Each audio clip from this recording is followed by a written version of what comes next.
बिस्मिल्लाहिर्रहमानिर्रहीम। अस्सलाम वालेकुम। पिछली वीडियो में हम जो है आयट्स राइटिंग मॉड्यूल टास्क 2 के बारे में बातें कर रहे थे और टास्क 2 में जो है हम मुख्तलिफ एसेस को डिस्कस कर रहे थे। हमने जो है पहले ऐसे जो डिस्कस किया था वो था आर्गूमेंटेटिव ऐसे, या हम उसको एग्री और डिसएग्री ऐसे भी कह सकते हैं। आज जो है हम दूसरा ऐसे जो है वो डिस्कस करेंगे कि वो है काजेज एंड सोल्यूशन ऐसे। काजेज एंड सोल्यूशन ऐसे जो है तो अगर आपको वो एग्री एंड डिसएग्री ऐसे भी ला सकते हैं टास्क 2 में। अगर एग्री और डिसएग्री ऐसे ना लाए उसकी जगह काज एंड सोल्यूशन वाला ऐसे भी ला सकते हैं। इस तरह और भी ऐसे हैं जो हम आने वाले वीडियोस में डिस्कस करेंगे, तो वो भी ला सकते हैं। तो हम अगर आपको वो काज एंड सोल्यूशन वाला ऐसे जो है उनके बारे में पूछे तो आपने वो किस तरीके से जो है वो सॉल्व करना है। ठीक है, आपने किस तरीके से वो ऐसे जो है वो लिखना है। ठीक है, तो हम जो है क्या करेंगे, मिसाल के तौर पर उन्होंने हमें स्टेटमेंट दिया है कि influence of human beings on the world's ecosystem is leading to the extension of species and loss of biodiversity, right the primary causes and solution. सही है, उन्होंने एक स्टेटमेंट दिया है कि ह्यूमन के जो एक्टिविटीज़ है दुनिया में वो ज़्यादा हो रहे हैं और उसकी ज़्यादती की वजह से क्या हो रहा है, जो हमारे पास बायोडाइवर्सिटी है या हमारे पास जो स्पीशीज़ है वो एक्सटेंट हो रहे हैं, ख़त्म हो रहे हैं। इसके जो है काजेज क्या है और उसके जो है वो सोल्यूशंस क्या क्या है। ठीक है, तो हम जो है पहले उसका क्या करेंगे, इसका पहले जो है हम इंट्रोडक्शन कर लिखेंगे। ठीक है, इंट्रोडक्शन में हम दो सेंटेंसेस में लिखेंगे। फर्स्ट सेंटेंस में जो है हम यही जो स्टेटमेंट उन्होंने यहाँ तक दिया हुआ है ये हम क्या करेंगे, ये हम जो है वो पैराफ्रेज कर देंगे। ठीक है, और दूसरे सेंटेंस में हम क्या करेंगे, दूसरे सेंटेंस में हम अपने थीसिस लिखेंगे। सही है, तो किस तरह मैंने यही सेंटेंस जो है वो पैराफ्रेज किया है। किस तरह पैराफ्रेज किया है, मैंने कहा कि despite knowing about biodiversity is important for a long time, human activity has been causing massive extensions of different species. सही है, ये दोनों बातें जो है एक ही है, दोनों का मतलब एक ही है, लेकिन सिर्फ वर्डिंग और इसका जो सेंटेंस है वो मैंने चेंज किया हुआ है। सही है, मैंने लिखा है कि लोग ये जानते हुए भी कि बायोडाइवर्सिटी की कितनी अहमियत है, फिर भी वो जो है क्या कर रहे हैं, वो ऐसी एक्टिविटीज़ कर रहे हैं जिसकी वजह से हमारे पास जो स्पीशीज़ वो कम हो रहे हैं दुनिया में। सही है, तो ये और इस बात की जो है स्टेटमेंट की हमारे पास जो है वो एक मतलब है। इसके बाद हम क्या लिखेंगे, इसके बाद जो है हम इसका थीसिस लिखेंगे दूसरे सेंटेंस में। सही है, तो दूसरे सेंटेंस थीसिस किस तरह लिखेंगे, इसमें हम डिटरमाइन करेंगे हम इस ऐसे में क्या लिखेंगे, इस तरह हम इसमें डिटरमाइन करेंगे। जैसे मैंने लिखा है कि this essay will examine the main causes of loss of biodiversity and possible solutions to this problem. मैंने लिखा है कि इस ऐसे में जो है हम एग्जामिन करेंगे कि इस प्रॉब्लम का जो है इसके काजेज क्या क्या है और इसके सोल्यूशंस क्या क्या है। सही है, तो ये यहाँ तक हमारे पास इंट्रोडक्शन आ गया। सही है, इसके बाद हम क्या करेंगे, इसके बाद हम जो है बॉडी पैराग्राफ शुरू करेंगे। हमारे पास दो बॉडी पैराग्राफ्स होंगे। सही है, पहले बॉडी पैराग्राफ में क्या करेंगे, इसमें हम काजेज डिस्कस कर देंगे और दूसरे बॉडी पैराग्राफ में उसके जो है सोल्यूशंस है वो डिस्कस कर देंगे। सही है, अब जो है हम फर्स्ट पैराग्राफ में जो है हम काजेज किस तरह जो है वो डिस्कस करेंगे। तो फर्स्ट पैराग्राफ में फर्स्ट सेंटेंस जो होगा उस फर्स्ट सेंटेंस में जो है हम अपनी काजेज लिख लेंगे, दो काजेज जो है वो हम लिख लेंगे। सही है, कि कौन कौन से काजेज हो सकते हैं। सही है, तो हम वो मेन आइडिया उसका पेश कर देंगे कि ये काज और ये काज हो सकता है। ठीक है, फिर हम दूसरे तीसरे और चौथे सेंटेंस में क्या करेंगे, जो फर्स्ट सेंटेंस में हमने काजेज लिखे हैं उसमें से एक काज जो है वो इसमें डिस्कस कर देंगे, उसको एक्सप्लेन कर देंगे और साथ में एग्जांपल भी वो लिख लेंगे। ठीक है, इस तरह दूसरा काज जो हमने वो डिस्कस किया है ऊपर वाले फर्स्ट सेंटेंस में, तो फिर हम 5, 6 और 7 वाले सेंटेंस में जो है हम क्या करेंगे, हम जो है उनको उस पॉसिबल काज को जो है हम क्या करेंगे, उसको हम डिस्कस कर देंगे, एक्सप्लेन कर देंगे और साथ में जो है उसका हम जो है एग्जाम्पल लिखेंगे। किस तरह लिखेंगे, मिसाल के तौर पर मैंने लिखा हुआ है इसका जो हमारे पास मैंने फिर बड़ी पैराग्राफ जो है स्टेटमेंट के मुताबिक लिखा है। किस तरह लिखा है, मैंने लिखा है कि the two main causes of species extensions are change of their habitats and over exploitation of natural resources. मैंने लिखा है कि हमारे पास मेन काजेज जो है स्पीशीज के ख़त्म होने के वो क्या क्या है। सबसे पहले तो ये कि हम उनके जो है वो नेचुरल हैबिटेट्स ख़त्म हो रहे हैं। दूसरा क्या है, over exploitation of natural resources, और जो हमारे पास नेचुरल रिसोर्सेज है उनका बेदरेज इस्तेमाल हो रहा है जिसकी वजह से वो भी ख़त्म हो रहे हैं। तो रिसोर्सेज अगर कम हो गए तो उसकी वजह से भी हमारे पास जो है वो स्पीशीज़ कम होंगे, और अगर उनके हैबिटेट्स ख़त्म होंगे तब भी जो है वो हम ख़त्म कर देंगे उन ऑर्गेनिजम्स को। सही है, तो ये मैंने जो है पॉसिबल जो है दो रीजन लिखे हैं। First of all change of their habitat and second one over exploitation of natural resources. सही है, तो अब हम क्या करेंगे, सेकंड, थर्ड और फोर्थ सेंटेंस में जो है जो पहला हमने इसका काज लिखा हुआ है इसको जो है हम क्या करेंगे, उसको एक्सप्लेन कर देंगे और साथ में एग्जांपल देंगे। किस तरह, मैंने लिखा है कि when human artificially transform their environment they destroy vegetation and animals natural habitat. मैंने लिखा है कि इंसान जो है वो एक एनवायरनमेंट को जो है आर्टिफिशियल तरीके से वो उसमें चेंजेस लाता है, तो उसके ज़रिए क्या करता है, उसमें जो हैबिटेट होता है, मुख्तलिफ जानवर रहते हैं वहाँ पे, वो क्या हो जाते हैं, वो ख़त्म हो जाते हैं। सही है। मिसाल के तौर पर मैंने लिखा है for instance to build new roads people cut down trees and cement soil altering the environment. मैंने लिखा है कि लोग जो है वो रोड्स बनाने के लिए क्या करते हैं, वो ट्रीज ख़त्म करते हैं। सही है। और साथ में जो है ज़मीन भी पक्की करते थे, जिसकी वजह से एनवायरनमेंट जो है क्या होता है, वो अल्टर हो जाता है, चेंज हो जाता है, due to which a lot of species die out, और जिसकी वजह से ज़्यादातर स्पीशीज जो है वो मर जाते हैं, ख़त्म हो जाते हैं। ठीक है। तो ये मैंने फर्स्ट वाला जो हैबिटेट वाला हमारे पास जो रीज़न था या काज था वो मैंने एक्सप्लेन कर दिया और साथ में उसका एक एग्जाम्पल भी दे दिया।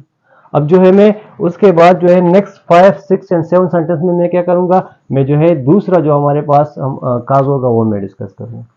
ठीक है। तो ये एक ही पैराग्राफ में आपने सारा कर देना है। ठीक है। Also when activities connected with capturing and harvesting a natural resources are, ये मैंने अलग इसलिए लिखा हुआ है कि आपको समझ आ जाए कि ये दूसरे रीजन के बारे में, दूसरे काज के बारे में बात हो रही है, वरना ये इसके बाद ही आप जो है वो शुरू करेंगे। ठीक है। एक ही पैराग्राफ में आपने करना है। Also when activities connected with capturing and harvesting a natural resource are too intense in a particular area. सही। मैंने लिखा है कि हम अगर एक्टिविटीज जो ज़्यादातर हमारे पास कैप्चरिंग और हार्वेस्टिंग होते हैं, मतलब हमारे पास नेचुरल रिसोर्सेज अगर ज़्यादा यूज़ हो रहे हो तो क्या करते हैं, द रिसोर्सेज बिकम एग्जॉस्टेड, वहाँ पे रिसोर्सेज कम हो जाते हैं। सही है। तो फिर मैंने एग्जांपल दिया है कि for example too frequent fishing doesn't leave enough time for fish to reproduce and make them disappear. For example अगर हम एक जगह पे जो है पर्टिकुलर एरिया है वहाँ पे हम ज़्यादा फिशिंग करें, हम ज़्यादा मछलियाँ पकड़ें, सही है, तो उसकी वजह से क्या होगी, मछलियों को टाइम कम मिलेगा रिप्रोडक्शन करने का, और उसकी वजह से वो वही जगह पे, वो पर्टिकुलर जगह पे, स्पेसिफिक जगह पे क्या हो जाएगा, वो स्पीशीज जो है वो ख़त्म हो जाएगी। सही है। तो इस तरीके से जो है मैंने वो डिस्कस किया है अपने बॉडी पैराग्राफ में। तो दो पैराग्राफ के सबसे पहले सेंटेंस में आपने क्या करना है, आपने अपने दो रीजन या दो काजेज जो है वो डिस्कस करने। ठीक है। वही दो काजेज जो है उसमें से फर्स्ट काज जो है उसका second, third and fourth sentence में उसको एक्सप्लेन करना है एग्जाम्पल समेत, और फिर फिफ्थ, सिक्स और सेवन सेंटेंस में जो है आपने सेकंड क्लास को जो एक्सप्लेन करना है एग्जाम्पल समेत। सही है। अब जो है हम इसके बाद नेक्स्ट पैराग्राफ देखेंगे और नेक्स्ट पैराग्राफ में हम जो है इसके पॉसिबल सोल्यूशन जो है वो डिस्कस करेंगे। ठीक है। अच्छा, अब जो है हम नेक्स्ट पैराग्राफ में क्या करेंगे, नेक्स्ट पैराग्राफ में जो है हम पॉसिबल सोल्यूशंस जो डिस्कस करेंगे। पॉसिबल सोल्यूशंस जो है हमारे पास, मिसाल के तौर पर आप जो है जो भी पॉसिबल सोल्यूशन वो लिख लेंगे। सही है। तो किस तरह लिखेंगे, तो आपने फर्स्ट सेंटेंस में जो है अपने टू पॉसिबल सोल्यूशंस लिखने हैं। ठीक है। जैसे कि मिसाल के तौर पर मैंने लिखा है यहाँ पे कि some possible solution to this problem are protecting natural areas and promoting awareness among the people. First one क्या है, प्रोटेक्टिंग नेचुरल एरियाज, एंड दूसरा क्या है, प्रोमोटिंग अवेयरनेस अमंग पीपल। ये दो सोल्यूशन जो है मैंने डिस्कस किए।